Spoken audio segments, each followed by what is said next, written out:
Vamos a partir con la siguiente pregunta. ¿Por qué creen que nos cuesta tanto confiar en Dios cuando sufrimos? Esa es la pregunta con la que quisiera partir. ¿Por qué creen que nos cuesta confiar tanto en Dios cuando sufrimos? ¿Qué razones creen ustedes que generan esa desconfianza que aparece en nuestro interior?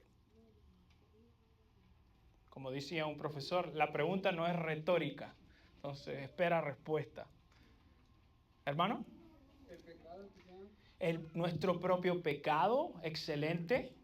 ¿Qué más? ¿Por qué nos cuesta tanto confiar en Dios cuando sufrimos, Adolfo? Estamos acostumbrados a confiar cuando vemos las cosas frente a Dios. Perfecto. Todos escucharon la respuesta que dio, ¿no? Estamos acostumbrados a confiar cuando tenemos la posibilidad de ver las cosas que están a nuestro alrededor. Pero ¿qué pasa cuando no vemos? ¿Cierto? Excelente, muy buena relación. ¿Qué más? ¿Por qué más nos cuesta tanto confiar en Dios cuando sufrimos? ¿Hermano? Porque no nos gusta el sufrimiento. Porque no nos gusta. Ah, ¿no te gusta? No, estoy bromeando. Ninguna disciplina en el tiempo presente es causa de gozo, dice la palabra. O sea, nadie se regocija a decir yo quiero sufrir, ¿no? No somos, no es cristianismo masoquista, por decirlo de algún modo, ¿ok? Excelente. Hermana Heidi. En el momento que uno tiene el problema o la crisis, uno no le ve salida y no Oh. puede ver más allá de sus narices. Perfecto.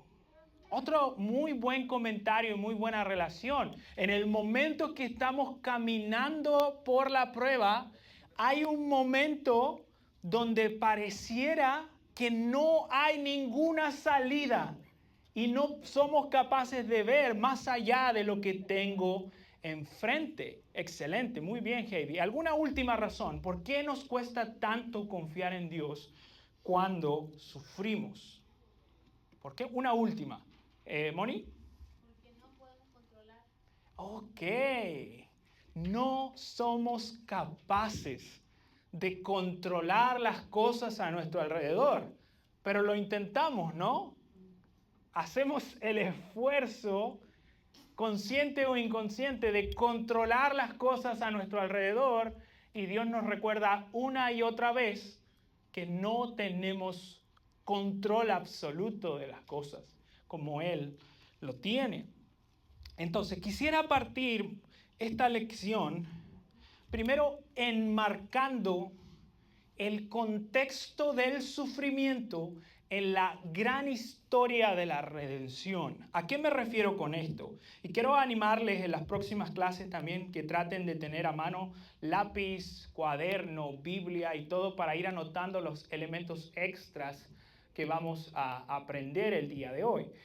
Entonces, la historia de la salvación, la historia de la redención puede ser sintetizada en 4 etapas. 4 etapas pueden entender la historia de la salvación, incluso la historia de la humanidad. Se puede resumir en estas 4 etapas. ¿Y por qué quiero partir aquí? Porque queremos enmarcar la historia de nuestras vidas y nuestro sufrimiento en la historia que Dios ha escrito, ¿cierto? Queremos interpretar nuestra vida y nuestra realidad a la luz de lo que Dios ha revelado. Porque muchas de las cosas que tienen que ver con el sufrimiento están más vinculadas a cómo yo interpreto mi realidad. Entonces yo tengo que aprender a ver el mundo desde los ojos, con los lentes de la Escritura. Y la Biblia revela 4 etapas de la humanidad. Primero, Dios creó un universo bueno, un universo creado con criaturas creadas a su imagen que eran esencialmente buenas. dice Génesis capítulo 1, cada vez que Dios terminaba de crear algo, y dice, y vio Dios que era bueno. Y cuando creó al ser humano, Adán y Eva, dijo, he aquí, esto es bueno, ¿cómo dice el texto? En gran manera, dice en Génesis capítulo 1. Entonces, el ser humano caminaba con Dios en comunión y armonía. No había muerte, no había problemas entre Adán y Eva, no habría problemas entre el ser humano y la creación. Ahora, no sabemos cuánto duró esta etapa, cuánto tiempo duró, pero sí sabemos que en un momento de la historia, Satanás entra en el huerto y tienta a Eva y a Adán que estaba ahí presente. ¿Y cuál fue la tentación de Satanás? ¿A qué tentó? ¿Qué fue? ¿Qué pregunta le hizo? Fuerte, Moni. ¿Cómo dijo? Con que Dios. Con que Dios os ha dicho, ¿cierto? ¿Y qué significa esa pregunta, hermanos? ¿Qué está haciendo Satanás con esa pregunta? Perfecto. Hacer dudar. ¿Hacerlo dudar de qué, Ana? De hacerlo dudar de la verdad que ellos no, supuestamente no habían visto y que él sabía que Dios tenía. Perfecto. Primero dudar de lo que Dios había revelado. ¿Qué más? ¿Dudar de qué más? De la ¿Cómo? palabra de Dios. De la palabra de Dios. ¿Damaris? De que Dios era bueno, ¿no? Porque Satanás, una de las preguntas que le hizo a Adán y Eva fue, si comen de este fruto, van a ser como ¿quién dice? Como Dios. O sea, lo que Satanás está tratando de meter por debajo, es decir, tal vez Dios los está privando de un bien que ustedes no poseen. Por lo tanto, si comen, van a obtener algo mejor de lo que Dios les ha dado. Entonces, como dice Damaris, está cuestionando el carácter y la bondad de Dios. Y obviamente ya nosotros conocemos la historia. Y Adán y Eva pecan, caen. Desde ahí en adelante, y este es el primer marco para entender el sufrimiento de la humanidad. Desde Génesis capítulo 3 en adelante, la historia de la humanidad es una historia de sufrimiento, ¿cierto? Dios le dijo a Adán, por tu causa será maldita toda la tierra. Le dice, vas a comer del fruto de la tierra con el sudor de tu frente. Te va a costar. Va a haber problemas en el matrimonio y esencialmente se va a introducir en la creación un elemento ajeno a lo que Dios había establecido en el principio, que era la muerte. Por lo tanto, cuando ustedes pasan de Génesis capítulo 3 a Génesis capítulo 4, ¿cuál es la primera historia que tenemos en Génesis capítulo 4? Caín y Abel. O sea, el primer relato después de la caída del ser humano es mostrarnos la depravación que el ser humano ha traído a la creación. Y un hermano mata a su propio hermano de sangre. Entonces, desde ahí en adelante, toda la historia de la creación, toda la historia de la humanidad es una historia de sufrimiento. Y cada vez que uno registra el Antiguo Testamento, tenemos múltiples relatos del sufrimiento de la humanidad, ¿no? Del dolor del pecado, de lo terrible que es vivir en un mundo caído.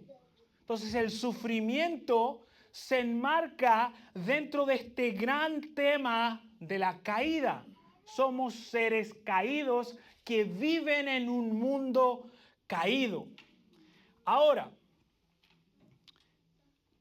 cuando Jesús viene, interesantemente, una de las cosas que Jesús hace es redimir el sufrimiento humano. De hecho, no es casualidad que Jesús sane enfermedades resucite a los muertos, consuele a las personas. Entonces, nosotros creemos que la solución al problema de la caída del ser humano se encuentra en Cristo, que ofrece una vía de acceso para restaurar la relación que existe entre el ser humano y Dios.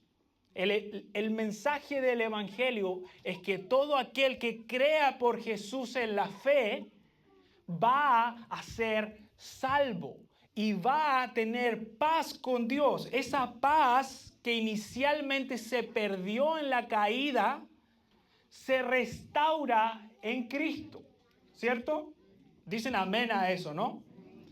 Ok, ahora, pese a que la historia de la salvación ya comenzó en Cristo, los que están en Cristo tienen vida eterna, hoy dice, y esta es la vida eterna, que te conozcan a ti y a Jesucristo a quien has enviado. Los creyentes ya tienen vida eterna. Amén. Pero los creyentes aún esperan una consumación final del reino de Dios. Y aquí es interesante porque la pregunta para nosotros es si es que los creyentes ya están viviendo aquí. Si los creyentes estamos en este momento, en el momento donde ya hemos sido redimidos, la pregunta es ¿por qué todavía sufrimos? ¿No? Es una buena pregunta, ¿no? Si Jesús ya nos ha salvado, si Jesús ya nos ha redimido, ¿por qué los creyentes sufren? Si hemos sido liberados de la esclavitud de Satanás, si hemos sido perdonados de nuestros pecados, si tenemos el Espíritu dentro nuestro, si tenemos nueva vida, si Cristo mora en nosotros, ¿por qué sufrimos? Es una buena pregunta, ¿no? Como para pensar y reflexionar. Ahora, déjenme explicar lo siguiente. Todo esto es para enmarcar el por qué, dónde se enmarca el sufrimiento. Los cristianos vivimos justo aquí al medio. Aquí están los cristianos. Justo al medio entre la historia de la redención y la historia de la restauración o consumación. Y esto es lo que tradicionalmente se conoce como el ya, pero todavía no. ¿Qué significa eso en palabras simples? Significa que el reino de Dios ya ha comenzado en Cristo. Él ha inaugurado el reino de Dios, la restauración de su pueblo. El Israel de Dios está aquí, que es la iglesia, que ya goza de todas las bendiciones de estar unidos en Cristo. Amén. Pero todavía el reino de Dios no ha llegado a su expresión más completa. O sea, aún hay una forma en que el reino de Dios se va a completar cuando Cristo vuelva por segunda vez. Y cuando Cristo vuelva por segunda vez, ya no va a haber más sufrimiento, más lágrimas, más dolor, más muerte, más enfermedad, porque Cristo nos va a dar nuevos cuerpos. Nosotros ya no vamos a tener pecado y vamos a vivir en su presencia. Pero mientras, me siguen aquí, ¿no? Vivimos entre dos periodos. Me siguen por allá también, ¿no? Vivimos entre el ya, pero todavía no. Entonces estamos justo en el centro de la historia de la redención. Justo, porque ya tenemos promesas para vivir y enfrentar el sufrimiento, pero todavía no se ha completado. Ahora les pregunto a ustedes que son brillantes, ¿cómo se relaciona esto con el tema del sufrimiento? Bueno, porque ahora estamos viviendo en este mundo pecado y tenemos una carne pecadora. todavía no hemos llegado a donde vamos a tener un cuerpo nuevo. Ajá, perfecto. Primero, nosotros no hemos sido completamente transformados. Aún vivo en este cuerpo de muerte, como dice Pablo. Perfecto. ¿Qué más? Y Dios dice que en el mundo vas a tener aflicción. Ok, Pero no se preocupen que yo he vencido al mundo. Entonces, perfecto. una esperanza. Excelente. Hay una realidad del sufrimiento. En el mundo tendréis aflicción. Esa es una promesa. Entonces, de las promesas que a veces no nos gusta invocar y pedir, pero en el mundo tendréis aflicción. ¿Por qué? Porque aún vivimos en un mundo caído. Perfecto. ¿Cómo más se conecta esto con el tema del sufrimiento? ¿Qué otra relación tiene esto con el tema del sufrimiento? La relación es que el ser humano tiene que pasar por una etapa de sufrimiento para madurar. Ok. Espiritualmente. Excelente. Si vamos caminando a crecer en santidad y en semejanza a Cristo, el sufrimiento va a ser un medio, un instrumento que Dios utiliza para santificarnos, para conformarnos a la imagen de Cristo. ¿Por qué? Porque ya tenemos a Cristo, pero todavía no hemos crecido en una imagen completa de nuestro Salvador. Excelente, Moisés. Muy buena relación. Excelente. Ahora, y fíjense lo que puse en sus hojas. Esto nos lleva a pensar en dos verdades importantes. Dice, primero, el pueblo de Dios no es inmune al sufrimiento. El pueblo de Dios no es inmune al sufrimiento. Por tanto, cada vez que escuchen un evangelio de la prosperidad, un evangelio que les prometa salud, riquezas, bienes y cosas temporales, ustedes pueden tener absoluta certeza de que es falso. ¿Por qué? Porque Dios, como decía Juanita, les prometió, en el mundo tendréis aflicción. Y si la promesa de riqueza, bienestar y salud fuera lo que Dios ofrece, bueno, el apóstol Pablo es la persona más alejada de Dios que existe en el universo. ¿Por qué? Porque es alguien que sufrió. Los apóstoles sufrieron. Santiago fue martirizado en el libro de los Hechos por su fe. Por lo tanto, la promesa de riqueza, salud, es una promesa falsa. Es una promesa no bíblica. ¿Por qué? Porque Dios va a usar el sufrimiento. Y lo segundo que quiero enfatizar ahí es que no es fácil confiar en Dios en momentos de prueba. No es fácil. Y déjenme repetir esto nuevamente porque tenemos que escucharlo y entenderlo bien. No es fácil confiar en Dios en tiempos de prueba. Aun cuando ya estemos en este reino, aun cuando ya tengamos las promesas, aun cuando ya tengamos la redención para nosotros. Y me encanta este pasaje en Romanos 8, 22 y 26. Y fíjense cómo se enmarca este texto en lo que estábamos hablando recién. Dice así, dice, pues sabemos que la creación entera gime y sufre hasta ahora dolores de parto. Levante la mano, ¿cuántas mamás hay aquí? Levante la mano.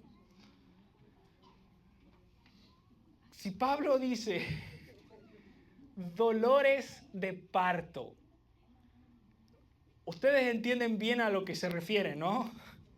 Entienden bien que es un tipo de dolor que es muy intenso. Yo acompañé, estuve de porrista ahí al lado, apoyando ahí emocional y espiritualmente. Pero ahí la mujer llevando la carga física en ese momento. Dolores de parto, dice que sufre la creación. Y fíjense también este detalle. Dice, y no solo la creación, sino que también, ¿qué dice ahí? Fuerte, mire, ¿qué dice ahí? aparte de la creación, nosotros mismos. De este lado del sol, de este lado de la tierra, de este lado de la redención, antes que el reino se complete, aún nosotros que tenemos las primicias del Espíritu, gemimos en nuestro interior. ¿Se dan cuenta el lenguaje que está usando Pablo, no? Dolores de parto, gemir en mi interior.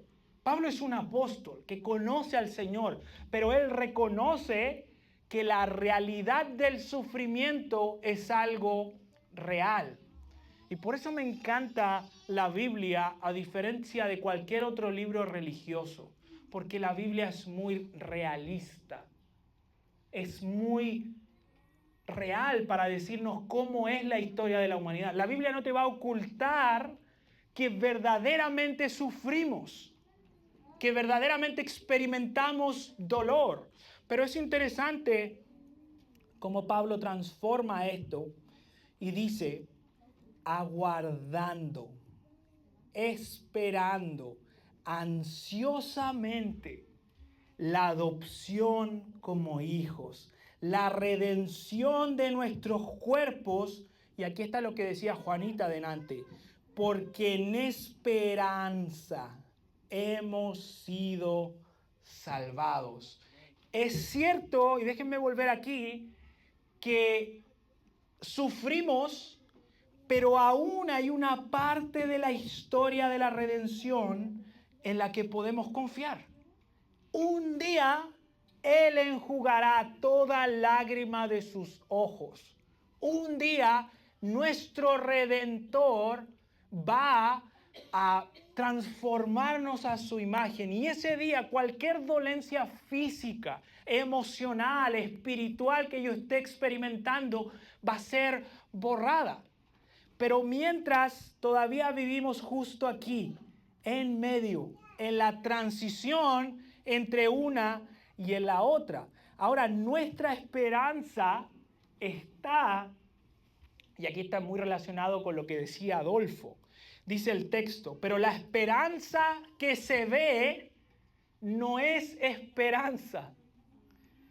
Pues ¿por qué esperar lo que uno ve? Pero si esperamos lo que no vemos, con paciencia lo aguardamos. Entonces, hay una esperanza futura y presente que nos permite caminar por el sufrimiento. Y este pasaje me encanta también. Segunda de Corintios 1, versículo 8, dice, porque no queremos que ignoren, hermanos, acerca de nuestra aflicción. Esa es la palabra, agonizo, es la palabra en el griego. Porque fuimos abrumados, sobremanera. Fuimos abrumados más allá de nuestras fuerzas. De modo que hasta perdimos la esperanza de salir con vida. El apóstol Pablo está diciendo que perdió la esperanza de salir con vida. ¿Se dan cuenta lo real del sufrimiento, no? Pablo está sufriendo a tal punto donde dijo, hasta aquí llegué. Este es mi último aliento. Yo de esta no salgo. Aquí voy a morir. Y dice, perdimos la esperanza de salir con vida. Ahora les pregunto, si Pablo perdió su esperanza en algún momento, ¿creen que nosotros podemos pasar por lo mismo? Por supuesto que sí. Y lo lindo del pasaje es que obviamente hay una transición, hay un tiempo entre que Pablo perdió la esperanza y en que Pablo escribió esta carta, ¿no? Y lo hermoso de esto, y es lo que Pablo dice, de hecho, dentro de nosotros mismos ya teníamos la sentencia de muerte. Y aquí está lo interesante, observen el pasaje, a fin, ¿con qué propósito? De que no confiáramos en nosotros mismos. Qué interesante como texto bíblico para pensar en el tema del sufrimiento.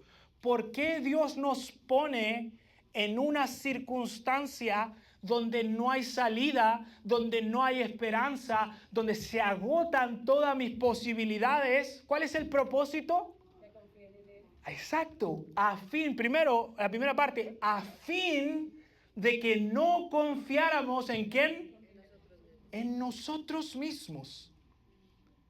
Porque si somos sinceros, muchas veces en medio de la aflicción, en medio del sufrimiento, mi primera reacción es buscar esperanza en quién, en nosotros mismos, ¿cierto? Buscar formas ansiosas de solucionar el problema antes siquiera de sentarme a orar. Antes de siquiera sentarme a abrir la palabra. Veo un problema y así, ¡pum! Quiero arreglarlo rápido. ¿Por qué? Porque pongo mi confianza en nosotros mismos. Y a veces Dios nos pone en ciertas circunstancias donde no hay nada que pueda hacer a fin de que no confiemos en nosotros mismos, ¿cierto? Y dice el texto, sino que en Dios que resucita de los muertos, el cual nos libró de tan gran peligro de muerte. Y mire la esperanza de Pablo, luego de reflexionar en lo que Dios ha hecho. Y nos librará, futuro. En quien hemos puesto nuestra esperanza de que Él aún nos ha de librar. Entonces, es interesante porque aunque no es fácil confiar en Dios, podemos creer que la prueba tiene un propósito. Y el gran propósito del sufrimiento en nuestras vidas es que no confiemos en nosotros mismos, sino que confiemos en Dios. Y vamos a hacer una breve pausa para autoevaluarnos, para hacer una introspección. Y dice aquí, todos tienen sus hojas, ¿no? La pregunta en la hoja abajo dice, ¿qué situación difícil he vivido o estoy viviendo? Y luego de esto, hay dos preguntas para que marquen y llenen en casillas. Y la voy a leer brevemente para que puedan avanzar en la actividad más rápidamente. Dice, marque cuál de las siguientes alternativas podrían caracterizar tus respuestas ante la dificultad que estoy viviendo. ¿Qué hago cuando sufro? Digo, me quejé con otros en mi corazón de lo que estaba, con otros o en mi corazón de lo que estaba pasando. Me alejé de Dios en mis emociones o disciplina espiritual. Oré buscando consuelo en Dios. Recordé promesas bíblicas que me dieron paz. Busqué ayuda con otros hermanos en Cristo.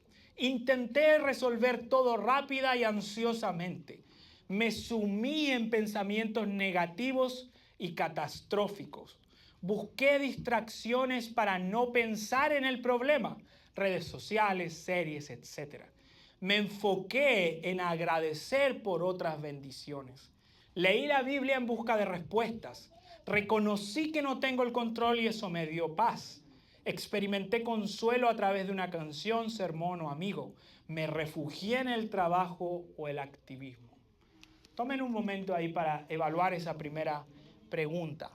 Les voy a dar ahí unos minutos para que evalúen y marquen con un lápiz. Sobre todo si hay alguna de esas respuestas que ustedes vean que sean típicas. Si ustedes dicen, esto es algo que yo siempre hago, que siempre me pasa, márquenla ahí porque quiero que conversemos un poquito a la luz de eso.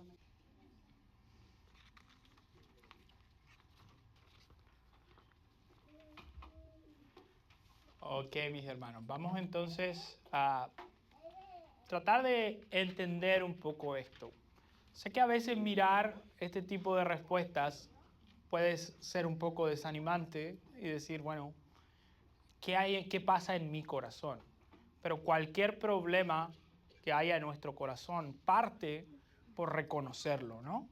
Si no entendemos bien qué es lo que pasa en nuestro propio corazón, nunca vamos a poder ser redimidos y transformados para corregir esa teología en nuestro interior. Entonces dice, marca cuáles de las siguientes alternativas podrían caracterizar tus respuestas hasta tiempo de dificultad. ¿Cuáles creen, mis hermanos, que es la respuesta más comunes que tenemos de inmediato cuando enfrentamos tiempos de aflicción? En esta primera pregunta. Intentamos resolverlo rápidamente. Intentamos resolverlo rápidamente. ¿Y cómo luce eso en la vida, Martita? ¿Cómo luce tratar de resolverlo? ¿Qué significa eso? Significa que no estoy confiando en Dios y que quiero hacerlo en mis propias fuerzas. Ok, significa que no estoy confiando en Dios y quiero hacerlo todo en mis propias fuerzas. ¿Qué más? La pregunta más común que se hace quizás en toda la humanidad o todos los cristianos es ¿por qué a mí? ¿Por qué a mí? Ajá. Entonces, ese viene el pensamiento de decir que el Señor, ¿por qué me castiga tanto y a otros lo bendice? Ajá. Y ya vamos a pasar a ese segundo, al carácter de Dios. Primero quiero que nos centremos, pero está súper bien porque queremos llegar a ese punto, Moisés, que es muy importante. Porque ¿Qué? también queremos que Dios nos resuelva los problemas rápido. Ajá. Como que tuviéramos a Amazon Prime con Dios. Así, ¡fum! Que llega el otro día, rápido, así, sencillito. Ok. Reconocí que no tengo el control en todas las cosas. Ok, reconocí que no tengo el control. ¿Qué otro tipo de respuestas, hermanos, tenemos ante el sufrimiento? La primera que Me quejé con otros o en mi corazón de lo que estaba pasando. ¿Y cómo luce esa queja, Pau? pues en vez de refugiarse primeramente en el Señor Ujú. y abrir el corazón, buscas el consejo de otros para ver si están de acuerdo con lo que tú estás pensando o Ujú. haciendo y no buscando el consejo de Dios. Amén. Primero, en vez de buscar a Dios directamente, voy a quejarme con otros, a decir lo triste que es mi circunstancia y a buscar que otros tengan conmiseración, que se apiaden de mí y mis circunstancias. Excelente. ¿Qué tal esta? Busqué distracciones para no pensar en el problema. ¿Sería una realidad en sus vidas también? ¿Qué tipo de distracciones, hermanos? El trabajo, Trabajar. ¿Qué más? El WhatsApp. El WhatsApp. Ver una serie. Ver una serie. Redes sociales. Scrolling. Ponerme a conversar. Ahora, ¿qué revela cuando yo hago eso en mi corazón? Bueno, no tengo suficiente confianza en el Señor, porque si tengo un problema yo debo acudir al Señor. Porque lo digo del WhatsApp porque hablo mucho con mis hermanas y les cuento, mira, pero ellos no me lo van a solucionar. Ajá. Y antes ay, me daba lloradera por todo, el médico, no, que necesita operarte esto y después entonces ya lloraba, ya descansaba. Ujú. Y después me ponía a pensar, qué tonta, si yo tienes el problema, lo tienes que solucionar. Ujú. Entonces, cero llanto. Y no que no eche mi lágrima de vez en cuando, Ujú. pero sí a uno a veces le cuesta. Y cuando digo que los problemas uno quiere que se lo, porque cuando tú estás en contacto con dolores, por una Ujú. cosa, por la otra, pues tú quieres que Dios te haga el milagro así, pero hay que pensar que nosotros no somos nadie para Ujú. mandar al Señor que nos haga el milagro y que Él venga y enseguida nos haga el milagro. Que Ujú. es su voluntad y es cuando Él Amén. Pero todo eso viene y lo revela y lo produce en nuestros pensamientos es el enemigo. Ajá. Sí, y son vías, y esto quiero que entiendan bien. Todas estas alternativas son vías de escape pecaminosas Y momentánea. y temporales.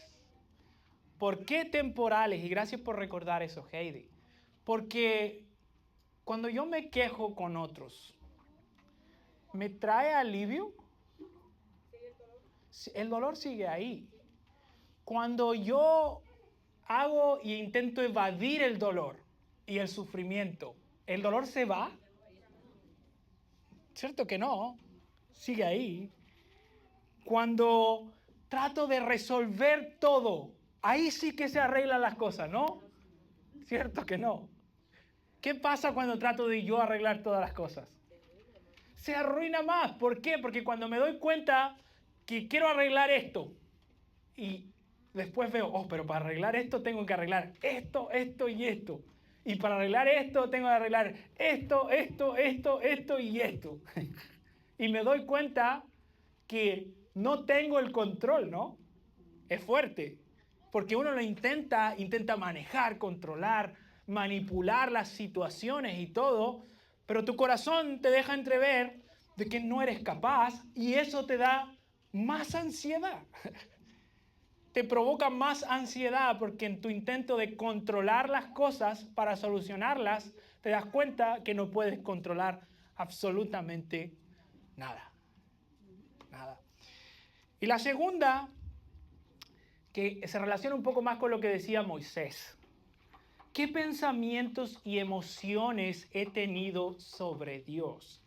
Y esto, mis hermanos, hay que ser sinceros, abiertos de corazón, para decir que aún los creyentes que vivimos entre los dos periodos, el ya o el todavía no, podemos desconfiar de Dios. Es cierto, puede pasar. Acabamos de ver el ejemplo del apóstol Pablo. Perdimos la esperanza. Si Pablo puede perder la esperanza, nosotros también. Puede pasarnos. Sí. Ajá.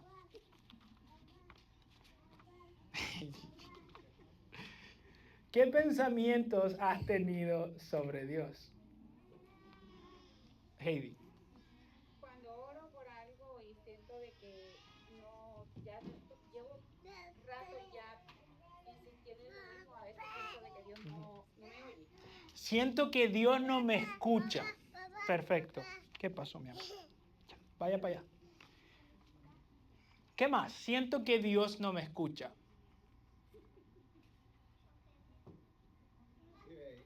Cuando uno ora por alguna situación, uno dice así,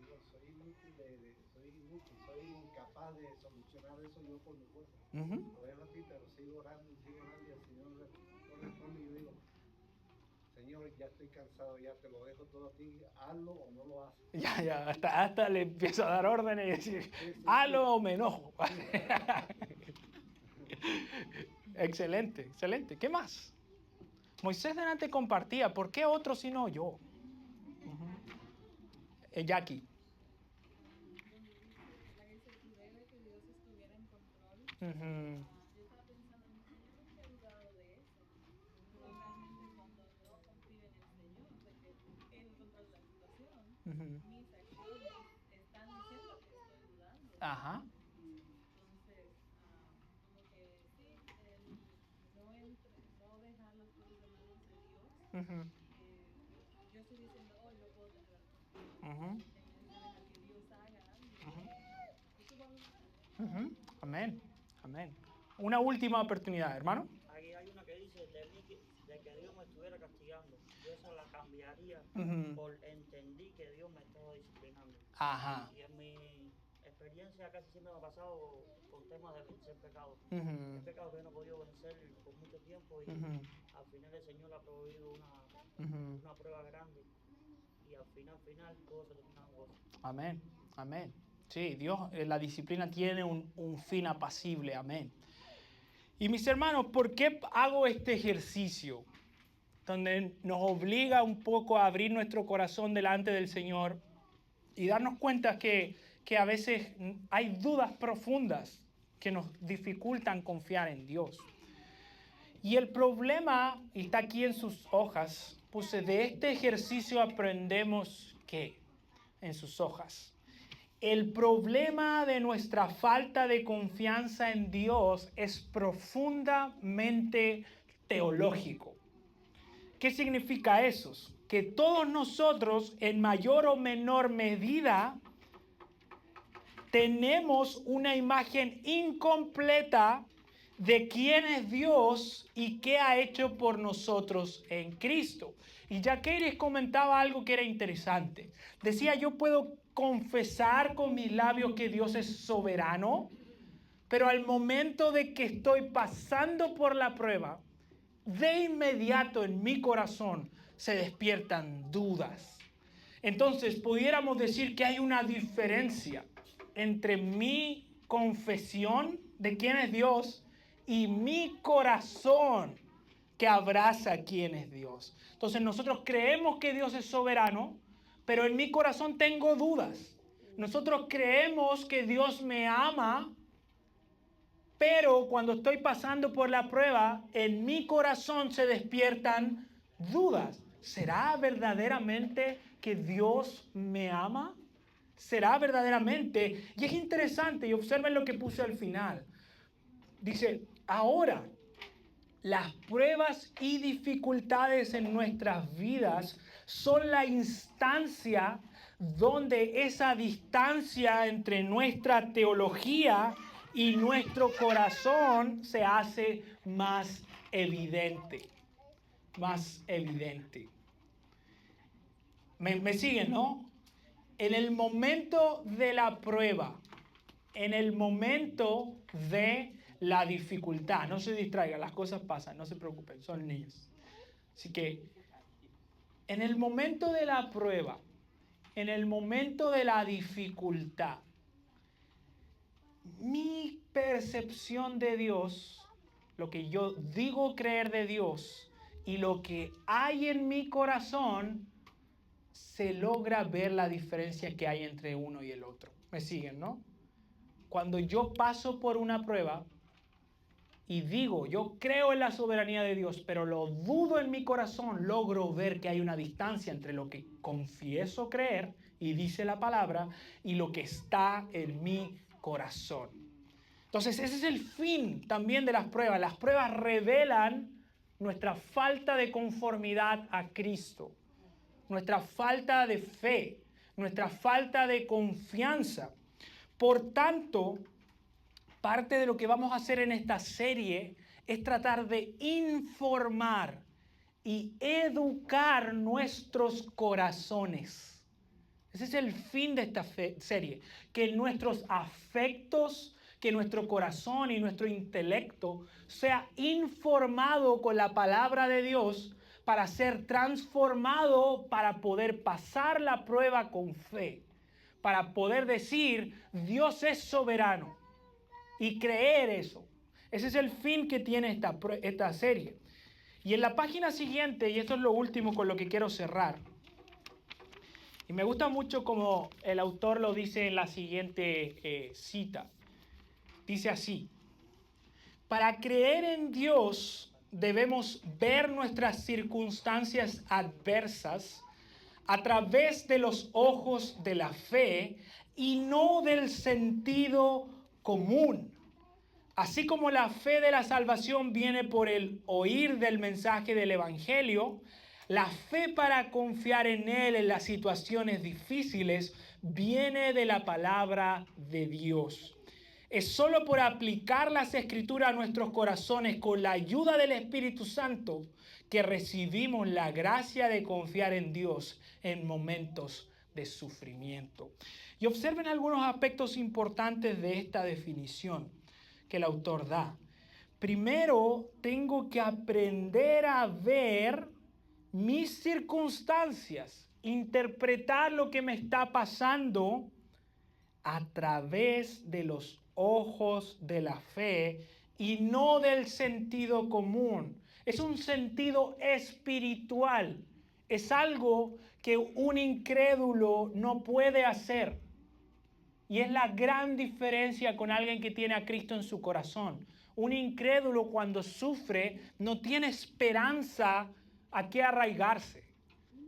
¿Por qué? Porque la vida se acaba cuando muere. Por lo tanto, sufren sin propósito. Ahora, los creyentes pueden ver sus circunstancias, su sufrimiento a través de los ojos de la fe.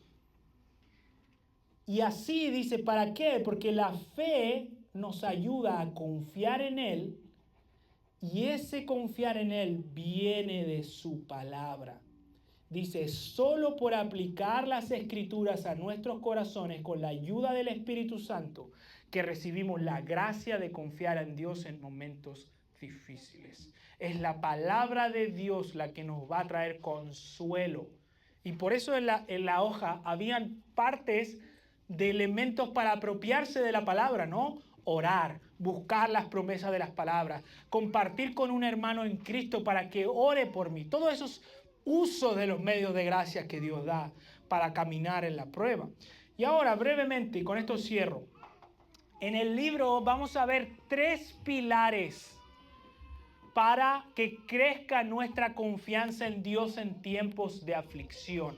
Y esto lo vamos a desarrollar a lo largo de las sesiones, vamos a verlo en detalle, pero hay 3 pilares, 3 fuentes de, pudiéramos decir, estabilidad para confiar en Dios en tiempos de dificultad. Primero tengo que reconocer que Dios es soberano, es decir, controla todas las cosas. Segundo, tengo que reconocer que Dios es sabio. Dios sabe qué es lo mejor para cada uno de nosotros. Él gobierna el universo. Me encanta en el pasaje de Job, cuando Job lleva sufriendo quizás como una de las personas que más ha sufrido. Y Dios lo que le contesta son puras afirmaciones, preguntas, mejor dicho, sobre lo sabio que Él es. ¿Tú pusiste acaso los límites del mar? ¿Tú alimentas a todas las bestias? ¿Tú creaste el mundo? Dios le está diciendo, yo soy un Dios sabio, yo sé lo que hago. Y la respuesta de Job es, bueno, me arrepiento en polvo y ceniza porque reconozco que tú eres un Dios sabio. Y por último, Dios es amoroso. Dios en Cristo nos ama. Y quiero desafiarlos a memorizar esta frase y cerrar con esto. Quiero animarlos a memorizar esta frase. Y la frase dice así.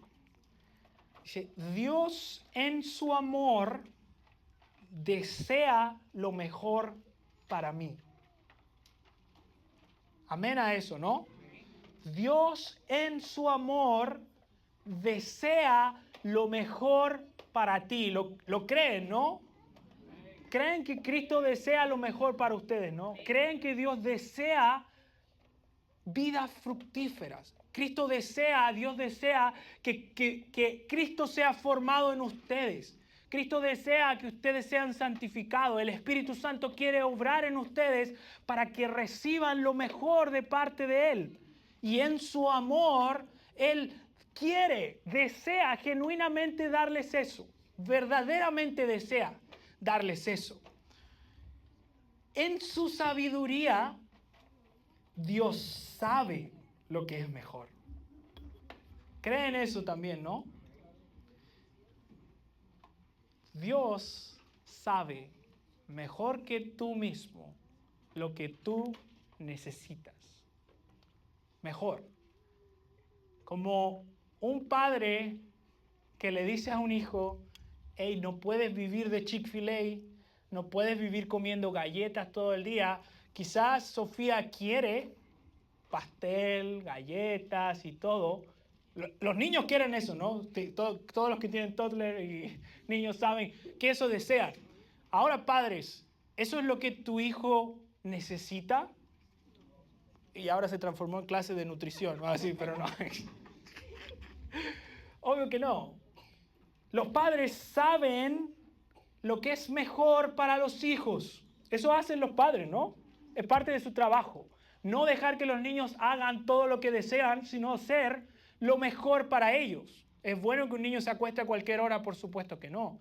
¿Es bueno que tengan horarios? Es mejor para ellos. Y un padre lo que hace es que le da eso. Le da lo mejor y a veces el niño no lo quiere recibir, ¿cierto? Y el niño duda de eso. Cuando el padre le dice, hey, no corras hacia la calle. El padre cuando le dice, no vayas hacia allá, sabe que es peligroso, que su vida está en peligro. Cuando le dice, no salgas de mi lado. ¿Por qué? Porque es un peligro. El padre sabe eso. Ahora, ¿Creen que Dios sabe eso para ustedes también? Sabe, ¿no? Dios sabe eso. Sabe lo que es mejor para ustedes en todo momento. Aún si les trae aflicción y dolor. Dios lo sabe. Y lo último es que en su soberanía Dios hace lo mejor para mí. Dios no solo me ama y desea lo mejor, Dios no solo sabe lo que es mejor para mí, Dios hace en su soberanía lo que es mejor para mí. Ahora pregunta, ¿yo siempre entiendo eso? Por supuesto que no. Entonces, ¿qué hago cuando no entiendo? Creerle. Confiar. Y confiar en esto. Dios en su amor desea lo mejor para mí. En su sabiduría sabe lo que es mejor y en su soberanía hace lo que es mejor para mí. Quiero desafiarles, mis hermanos. Se los voy a compartir si quieren hoy día por el grupo, pero a memorizar esto, que es una frase que obviamente no está inspirada por el Espíritu Santo, pero tiene el contenido de lo que enseña la Escritura, que Dios desea lo mejor, sabe lo que es mejor y hace lo que es mejor para mí. Amén. Pero hermanos, cuando nosotros no sabemos y entendemos, es por eso que a Dios a veces permite esa circunstancia para que, ay Dios mío, hasta que toquemos fondo, entendamos. Exacto. Y volvemos aquí. A fin de que no confiáramos en nosotros mismos, sino en Él. Ese es el fin de la prueba. Llevarnos, acercarnos más cerca de Dios. Mis hermanos, ¿algún comentario para cerrar? No quiero dejar si alguien quisiera decir algo antes de que podamos orar y pasar a nuestro tiempo de comida. ¿Quién se anima a memorizar la frase? La comparto. Y la próxima semana que va a enseñar el pastor Daniel, va a partir haciendo la pregunta, ¿cuántos memorizaron la frase? Y va a poner calificación y después los casos de disciplina va a ser después. Ok. Bueno.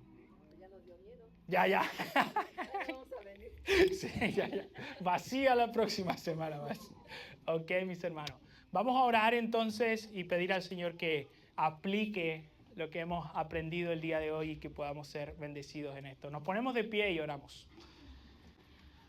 Amado Padre, te agradecemos por este tiempo de poder reconocer, Señor, quién tú eres, reconocer que tú nos amas, que tú sabes lo que es mejor para nosotros, Señor, y en tu soberanía tú lo haces, Padre. Perdona nuestros pecados, Señor, perdona nuestra falta de fe, perdónanos que huimos de ti cuando necesitaríamos correr a tu presencia para ser bendecidos, Señor. Queremos clamar que seas tú en el poder de tu palabra y tu espíritu, que encure nuestra incredulidad. Señor, ayúdame a creer. Señor, ayúdanos a tener fe cuando caminamos en momentos de aflicción física, en problemas diarios, en problemas, Señor, con nuestros amigos y hermanos.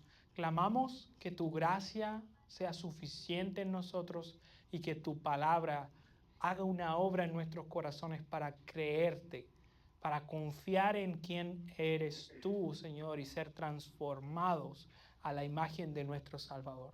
Alimenta en nosotros una profunda esperanza en quien tú eres y en lo que has hecho por nosotros, para creer que tú nos amas, que tú eres sabio y que tú eres soberano sobre nuestras vidas, Padre.